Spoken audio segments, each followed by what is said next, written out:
Iran తో Israel America యుద్ధం నేపథ్యంలో భారత్ ఇరాన్ సంబంధాలపై ఆసక్తికర చర్చ జరుగుతుంది. అసలు ఇరాన్ భారత్ మధ్య సంబంధాలు ఎప్పటి నుంచి ఉన్నాయి అనేది తెలుసుకుందాము. నిజానికి ఈ రెండు దేశాల బంధం కొత్తదేమీ కాదు. ప్రాచీన కాలంలోనే ఇండియా మరియు ఇరాన్ ఒకప్పుడు సరిహద్దులు పంచుకున్న నేబరింగ్ సివిలైజేషన్స్.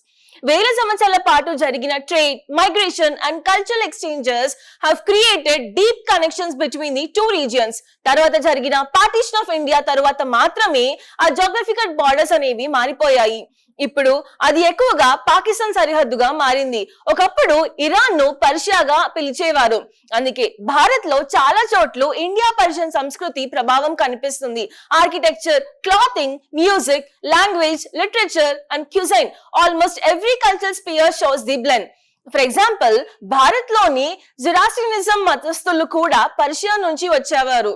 అందుకే వారిని పార్సీలు అని అంటారు.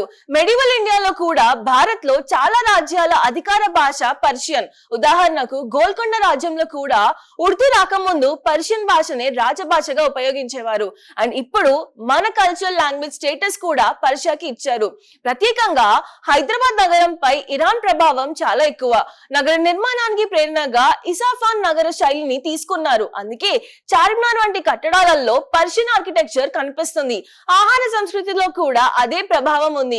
ఇరానీ చాయ్, హలీం, నాన్ వంటి వంటకాలు పర్షియన్ సాంప్రదాయాల నుంచి ప్రభావితం అయ్యాయి. హైదరాబాద్ పునాదులు వేసిన కులీ కుతుబ్ షాహీ డైనస్టీ పాలకులు కూడా ఇరాన్ నుంచి వచ్చిన షియా ముస్లింలే. అందుకే నగరానికి హైదరాబాద్ అనే పేరు కూడా అలీ ఇబెన్ అలీ తాలిబ్ కు ఉన్న హైదర్ అనే బిరుదు నుంచి వచ్చింది.